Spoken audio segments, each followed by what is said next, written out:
सक्षम police times news 112 सक्षम जनतेचा आवाज। आताची सर्वात मोठी बातमी। एका माथे फिरून 2 जणांची डोक्यात दगड घालून निर्घृणपणे हत्या केली। बरवस्तीत घडलेल्या या दुहेरी हत्याकांडानं मनमाड शहर हादरला। मनमाड शहरातून जाणाऱ्या पुणे इंदूर महामार्गावर चोपडा पंपासमोर तर दुसरी घटना बस स्थानकाजवळील पेट्रोल पंपानजीक ही घटना घडली। हत्या झालेले 2 जण मोलमजुरी करून रात्रीच्या वेळी मिळेल तिथं झोपत होते। रात्री झोपेत असताना माथे फिरून दगडानं ठेचून ही हत्या केली। हत्येचं कारण अस्पष्ट असून पोलिसांनी माथे फिरूला ताब्यात घेतलंय। याविषयी पोलीस अधिक तपास करीत आहेत। याविषयी मनमाड पोलीस निरीक्षक करे यांनी अधिक माहिती दिली। मनमाड शहर पोलीस स्टेशनच्या हद्दीमध्ये आज पहाटे 2:30 पावणे 3च्या आसपास सुमारास रस्त्याच्या कडेला झोपलेल्या 2 व्यक्तींची एका व्यक्तीने डोक्यात दगड घालून निर्घृणपणे हत्या करण्यात आलेली आहे। दोन्ही घटनांमध्ये साधारणतः 300 ते 350 मीटरचं अंतर आहे।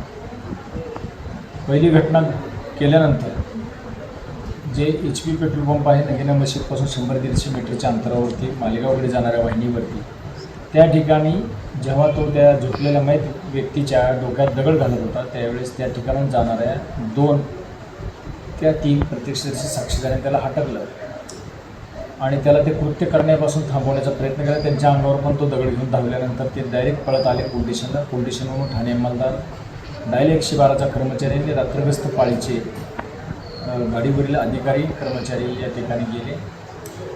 त्यांना पाहून तो पळून गेला जवळ आणि त्यानंतर लागलीच या जखमी व्यक्तीला तात्काळ उपचाराची मदत असल्यामुळे त्याला तात्काळ ॲम्ब्युलन्स बोलवून सब डिस्ट्रिक्ट हॉस्पिटल मनमाड येथे भरती करण्यात आले।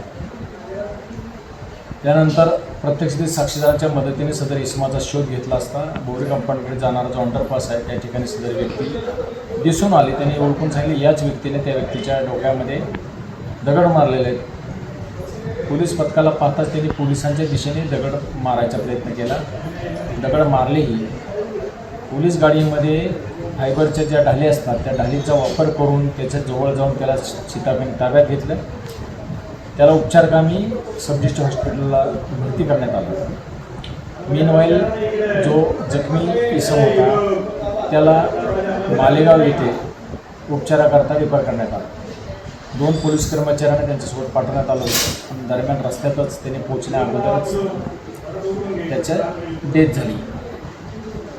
हे चालू असतानाच सकाळी 6:30च्या आसपास भारत पेट्रोलियमच्या बाजूला बसस्टँडच्या भिंतीलगत एका झोपलेल्या इसमाचा अशाच प्रकारे डोक्यात दगड घालून खून करण्यात आल्याबाबत माहिती मिळाली। त्यानंतर त्याही व्यक्तीचं बघितलं तर त्याच्याही डोक्यातच दगड घातलेला होता।